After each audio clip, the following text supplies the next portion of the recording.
Hello friends, Neha એજ્યુકેટરમાં આપનું સ્વાગત છે. આજે હું તમારા માટે લઈને આવી છું 15 અને 16 ઓગસ્ટના મહત્વના કરંટ અફેર્સ, જે તમારી આવનારી પરીક્ષામાં તમને ખૂબ ઉપયોગી થશે અને તમને ચોક્કસથી 1 માર્ક અપાવશે. એની હું તમને ગેરંટી આપું છું. પરંતુ એ પહેલા વિડીયોને શરૂઆતથી લઈને અંત સુધી જરૂરથી જોજો, તો જ તમને વિડીયોના કન્ટેન્ટ અંગે માહિતી મળશે. અને હા, તમે GCERT બેઝ MCQ ઇતિહાસના ભાગ 6 જરૂરથી જોજો, નહીં તો તમે કંઈક તો ચૂકી જશો. તમારો 1 માર્ક ચોક્કસથી જશે, એની હું ગેરંટી આપું છું. કારણ કે એ મેં આખી બુક વાંચીને એમાંથી એક પેજમાંથી MCQ બનાવ્યા છે અને એના દરેક ઓપ્શન માટે ડિટેલ આપ્યું છે. એટલે તમારે ફક્ત કહેવા માટે 50 MCQ છે, પણ તમારે આખા ચેપ્ટરના જેટલા પણ પોઈન્ટ્સ છે એક લાઈનના, એ બધા ક્લિયર થશે. તો તમે એક વખત એ પણ જરૂરથી જોજો, એટલે હું તમને રિક્વેસ્ટ જરૂરથી કહીશ. અને 14મી ઓગસ્ટનું કરંટ અફેર જોયા વગર જતા નહીં. તમે ના જોયું હોય તો ચોક્કસથી જોઈ લેજો એક વખત, નહીં તો તમે રહી જશો. ખરું ને ફ્રેન્ડ્સ? તો ચાલો હવે શરૂ કરી દઈશું આજનો વિડીયો અને આજનો પ્રથમ પ્રશ્ન. પરંતુ હા, આ વિડીયોની PDF તમને નીચે ડિસ્ક્રિપ્શન બોક્સમાં ચોક્કસથી મળશે. અને જે મેં GCERT ઇતિહાસના MCQ બનાવ્યો છે એની પર તમને PDF ચોક્કસથી મળી રહેશે. એટલે મારા જ વિડીયો મારી જ ચેનલ પર તમે એની પ્લે લિસ્ટ બનાવેલું છે, એમાં જશો તો તમને બધા જ પાર્ટ મળી રહેશે. 1 થી 6 પાર્ટ બનાવ્યા છે અને હવે નેક્સ્ટ પાર્ટ બની રહ્યો છે ટૂંક સમયમાં, તો એ પણ તમે જોઈ લેજો. 1 થી 6 પાર્ટ જોશો તો તમારું હિસ્ટ્રીના માર્ક્સ ક્યાંય નહીં જાય. અને હું તમને કોઈ જાતના એક્સ્ટ્રા લેક્ચર વગર મસ્ત જેમ બને એમ 1 કલાકમાં કવર થાય એ રીતના બધા જ ડિટેલ સાથે કરાવ્યા છે. મેં બીજાનું જોયું છે કે અંદર બકવાસ પણ વધારે કરતા હોય છે લોકો, રાઈટ? તમને ડિમોટિવ કરતા હોય છે, હ્યુમિલેટ કરતા હોય છે, એ રીતના તમને આપતા હોય છે. ફ્રીમાં આપીને ઉપકાર કરતા હોય એ રીતે તમારી સાથે બિહેવ કરે છે ઓનલાઈન.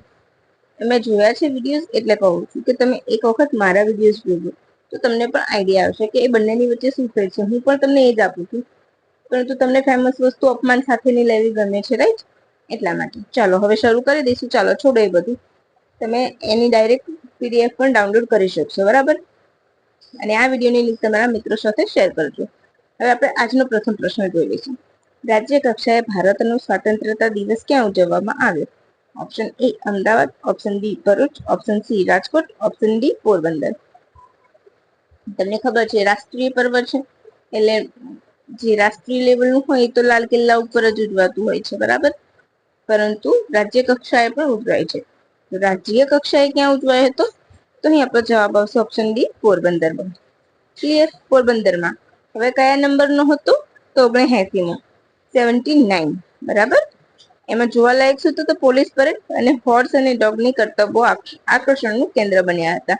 એ સિવાય ઘણી બધી બાબતો આવશે જે આપણે આગળ જોઈશું. તમને ખબર છે 15મી ઓગસ્ટે આપણે ફ્લેગ હોસ્ટિંગ કરીએ છીએ અને 26મી જાન્યુઆરીએ ફ્લેગ અનફ્લર કરીએ છીએ. કાલના મેં મારા શોર્ટ્સમાં તમને આ માહિતી આપી છે, બરાબર ને? તો કાલના મારા શોર્ટ્સમાં તમને આ માહિતી પણ આપેલી હશે, તો તમે એ પણ જોઈ લેશો કે એની વિશે શું ફેર છે. આપણા ભારતના ફ્લેગનો ઇતિહાસ પણ મેં શોર્ટમાં સમજાવ્યો છે. હવે રાજ્યમાં, એટલે કે ગુજરાત રાજ્યની વાત થાય છે. ગુજરાત રાજ્યની જેલમાં બંદીવાનોના, એટલે કે જે કેદી હોય એમના બાળકો અને વયસ્ક બંદીવાનોને સ્પર્ધાત્મક પરીક્ષા આપવા અને પાસ કરવા માટે કઈ યોજના શરૂ કરાય? પ્રોત્સાહિત કરવા. ઓપ્શન A વિકાસદીપ યોજના, ઓપ્શન B તેજસ્વી, ઓપ્શન C મિત્ર કે ઓપ્શન D જેલ સાથે. બોલો. તો અહીં આપણો જવાબ શું હશે? ઓપ્શન A વિકાસદીપ યોજના. જાહેરાત કોણે કરી છે? તો ગુજરાત જેલ DGP KLN રાવે બંદીવાનોના સંતાનો માટે અને જેલોમાં રહેલા વૃદ્ધ બીમાર કેદીઓ માટે મહત્વની યોજના જાહેર કરી છે. એટલે 2 યોજનાઓ છે, યાદ રાખજો.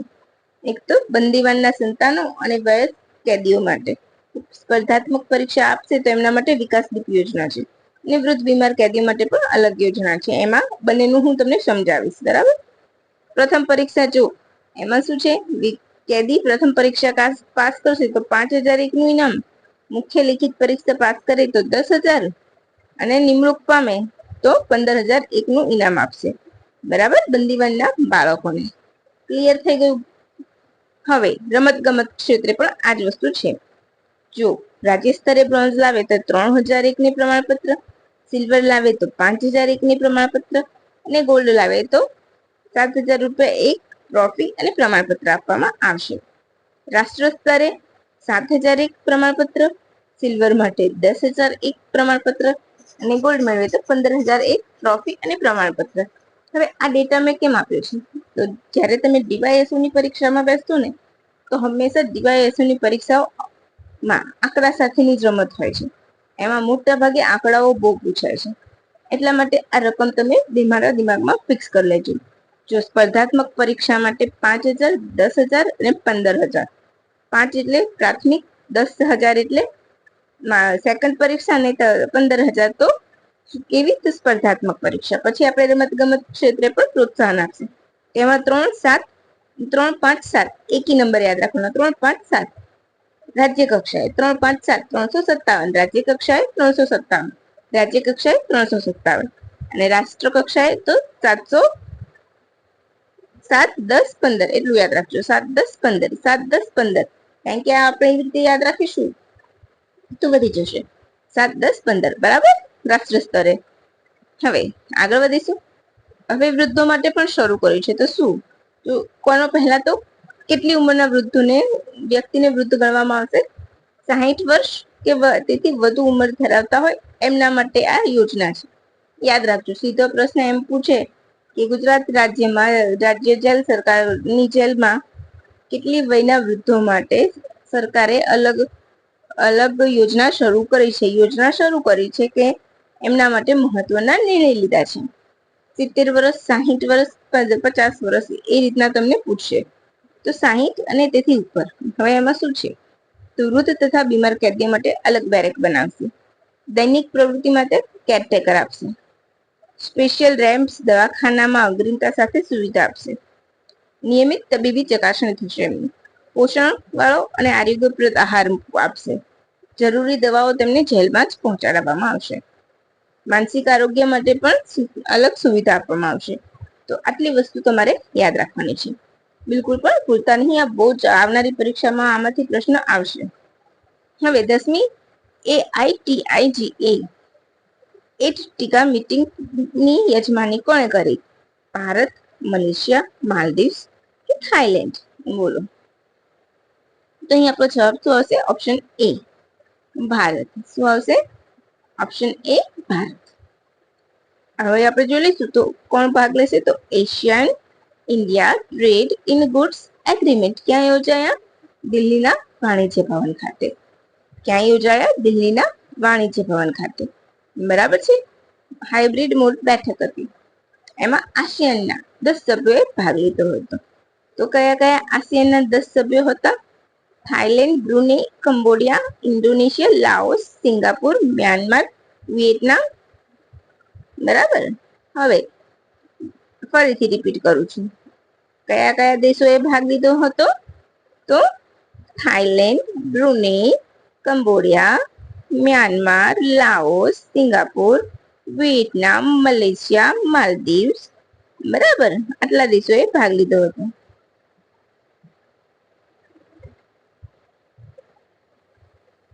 હવે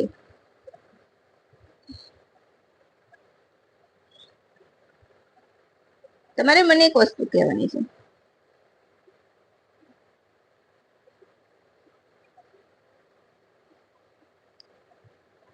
એક જ મિનિટ ફ્રેન્ડ્સ, હું પાણી પી લઉં.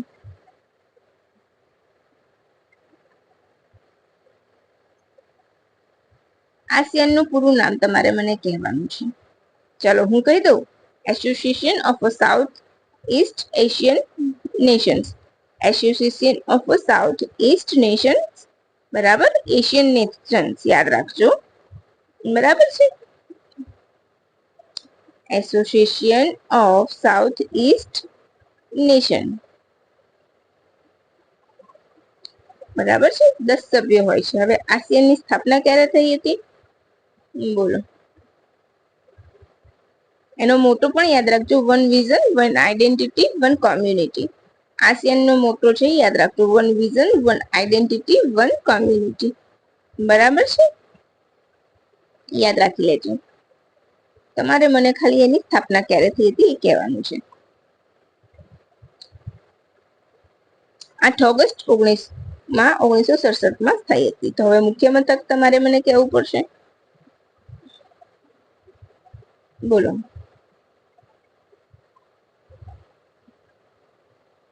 આસિયાનનું મુખ્ય મથક ક્યાં છે?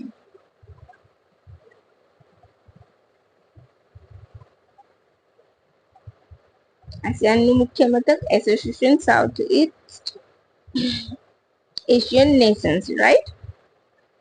બરાબર.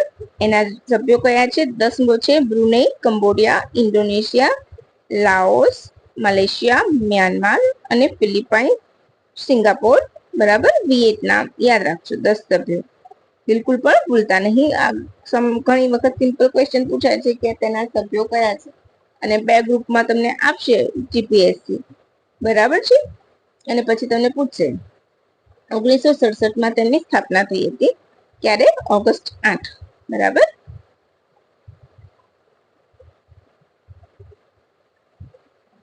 હવે આપણે આગળ વધીશું. તમારે મને મુખ્ય મથક એનું કોમેન્ટ કરવાનું છે, બરાબર. આસિયાન ભારતનું સૌથી મહત્વપૂર્ણ ભાગીદાર છે. ભારતના વૈશ્વિક બજારમાં 11% હિસ્સો ધરાવે છે, અને ભારત અને આસિયાનનો વેપાર $123 પહોંચ્યો હતો. ક્લિયર? બરાબર. હવે આગામી બેઠક ક્યાં યોજાશે? ઓક્ટોબર મહિનામાં ઇન્ડોનેશિયામાં. યજમાની મલેશિયાની છે, પણ યોજાશે ઇન્ડોનેશિયામાં. હવે આ જે ક્વેશ્ચન હું અત્યારે કરાવું છું એને 5 સ્ટાર લગાવજો. ના, એક કામ કરજો, 7 સ્ટાર લગાવજો. ઇક્વેટર ઇનિશિયેટિવ એવોર્ડ 2025 મેળવનાર એસએચજી એટલે કે સખી હેલ્થ ગ્રુપ બીબી ફાતિમા કયા રાજ્યમાં છે? તેલંગાણા, કર્ણાટક, કેરળ, આંધ્રપ્રદેશ. જ્યાં મુસ્લિમની વસ્તી છે એવા જ ઓપ્શન આપ્યા છે. તો શું આવશે અહીં આપણો જવાબ? Option B, Karnataka. શું આવશે? Option B, Karnataka. આ એવોર્ડ કોના દ્વારા? તમને સિમ્પલ પૂછે કે ઇક્વિટર ઇનિશિયેટિવ એવોર્ડ કોના દ્વારા આપવામાં આવે છે? તો યુએનડીપી દ્વારા, બરાબર. જૈવ વિવિધતા સંરક્ષણ માટેનો નોબેલ ગણાય છે. આ $10,000 ઇનામ આપવામાં આવે છે, એટલે કે લગભગ 8.5 લાખ રૂપિયા હોય છે, બરાબર. કેમ આપ્યું છે આને? તો એસએસજી દ્વારા, એટલે કે સખી હેલ્થ ગ્રુપ દ્વારા સીમાંત કૃષિ મહિલાઓની આર્થિક સ્થિતિ સુધારવામાં મહત્વનો ફાળો આપ્યો છે, તેમજ બાજરીની ખેતીને પણ પ્રોત્સાહન આપ્યું છે.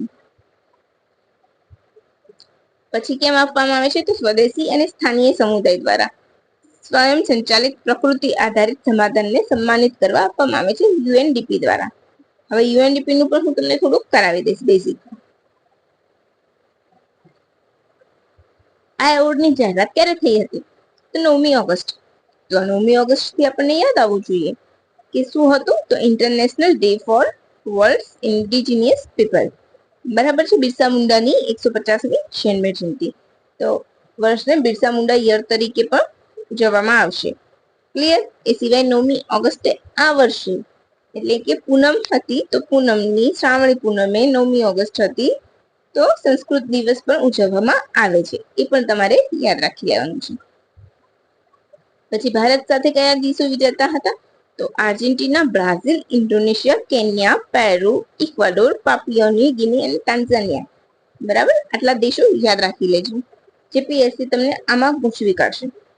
આની થીમ શું હતી? તો woman and youth leadership four nature based climate action. Clear? હવે આ એસએસજી ગ્રુપ છે બીબી ફાતિમા, તો ક્યારે શરૂ થયું હતું? 2018માં. બરાબર. યુએનડીપી તો યુનાઇટેડ નેશન ડેવલપમેન્ટ પ્રોગ્રામ 65માં સ્થાપના, મુખ્ય મથક ન્યુયોર્ક. એના રિપોર્ટ્સ યાદ રાખજો. Human development index, sustainable development goals અને જેન્ડર ઇનઇક્વાલિટી ઇન્ડેક્સ બહાર પાડે છે. હવે નેક્સ્ટ, ઇન્ટિગ્રેટેડ પ્રિપેરનેસ ડ્રીલ ક્યાં યોજાય? Option A Delhi NCR, option B Haryana, option C Uttar Pradesh, option D ઉપરના બધા. તો અહીંયા શું આવશે આપણો જવાબ? તો અહીંયા આપણો જવાબ આવશે ઉપરના બધા. એક્સરસાઇઝ સુદર્શન ચક્ર નામથી શરૂ કરવામાં આવી છે, બરાબર છે. સિમ્પલ આટલું યાદ રાખવાનું છે. પ્રિપેરનેસ ઇન્ડેક્સ છે ભૂકંપની સામે પહોંચી વળવા. છેલ્લો અગત્યનો સવાલ, 15મી ઓગસ્ટ વિશે નીચેનામાંથી વિધાનમાંથી કયું વિધાન ખોટું છે? અરે સોરી, સત્ય છે. ભારતનો સ્વતંત્રતા દિવસ છે, અરવિંદ ઘોષનો જન્મ દિવસ છે, સરદાર અજીતસિંહનું નિધન થયું હતું. તો આમાં પણ શું આવશે? ઉપરના બધા વિધાન સત્ય છે. અરવિંદ ઘોષ, આપણે હવે આ તો મેં તમને માહિતી આપી લીધી છે. હવે વડાપ્રધાન દ્વારા ઘણી બધી જાહેરાતો કરવામાં આવી છે, પરંતુ એ બધી જાહેરાતો હજુ ફક્ત જાહેરાતો છે. જેમાંથી જે યોજનાઓ છે એના માટે હું તમને અલગ મસ્ત બનાવીશ, જેથી કરીને તમારે એ 12 જાહેરાતો, જે મોટી મોટી વાતો જાહેરાતો થઈ છે, એ બધાને તમારે ડિટેલિંગ તમને મળી રહે. હવે આપણે વાંચીશું અરવિંદ ઘોષ અને અજીત વિશે. અરવિંદ ઘોષ ભારતીય તત્વજ્ઞાની, યોગી, મહર્ષિ હતા. તેમનો જન્મ કલકત્તામાં 15 ઓગસ્ટ 1872 થયો હતો. પિતા કૃષ્ણદન, માતા સ્વર્ણલતા. લેખક પણ હતા. The life divine, the synthesis of yoga, the ideal of human unity, the human cycle, the future poetry વગેરે એમના લેખક છે. લેખ છે. પોંડિચેરીમાં તેમનો આશ્રમ પણ છે. બરાબર, આધ્યાત્મ તરફ વળ્યા હતા. સરદાર અજીતસિંહ, ભગતસિંહના કાકા. આઝાદીમાં તેમનો લડતમાં ખૂબ મોટો ફાળો છે. પગડી સંભાળ આંદોલન શરૂ કર્યું હતું 1907માં. યાદ રાખજો, વન લાઇનરમાં પૂછાયેલું છે કે પગડી સંભાળ આંદોલન કોનું છે? તો સરદાર અજીતસિંહ. અને તમને ખ્યાલ હોય તો જ્યારે પણ ભગતસિંહ જોયું હશે Ajay દેવગણનું the little of Bhagat Singh, તો એમાં શરૂઆત જ આ ગીતથી થાય છે, પગડી સંભાળે જતા પગડી સંભાળથી. અને ખરેખર એ જોવા જેવું મૂવી છે. 1907માં, ઓકે, એ તો મેં તમને કરાવ્યું એ છે, પરંતુ તમને ખબર છે એમની બદનસીબી શું હતી? આઝાદીની લડતમાં એમણે ફાળો તો આપ્યો, પણ આઝાદીની સવારને તેઓ જોઈ નતા શક્યા. કેમ? તો વહેલી સવારે 66 વર્ષની વયે ભારતનો રાષ્ટ્રધ્વજ ફરકતો જોઈ એ પહેલા જ તેમનું મૃત્યુ થયું હતું. યાદ રાખજો, 15મી ઓગસ્ટ 1947 ના રોજ ભારતનો રાષ્ટ્રધ્વજ ફરકે તે પહેલા એમની આંખો મીચાઈ ગઈ હતી. તો તમે વિચારો કે માણસનું કેટલું મોટું દુર્ભાગ્ય કહેવાય કે જેણે આઝાદીની લડતમાં આટલો બધો ફાળો આપ્યો હોવા છતાં પણ પોતાને જોવા ન મળ્યું. ફક્ત ને ફક્ત થોડીક મિનિટોનો, કલાકોનો ફેર પડી ગયો. રાઈટ. તો બસ આજના કરંટ અફેરમાં આપણે આટલું જ રાખીશું. હવે પછી બીજા કરંટ અફેર સાથે ફરીથી સીધા સોમવારે મળીશું. તો બસ તમને જો પસંદ આવી હોય તો મારી ચેનલને લાઈક કરવાનું ભૂલતા નહીં, સબસ્ક્રાઇબ કરવાનું તો બિલકુલ પણ ના ભૂલતા. બરાબર ને ફ્રેન્ડ્સ? તો thank you for watching my video and have a good day friends and happy Janmashtami to all my dear and near friends. Bye.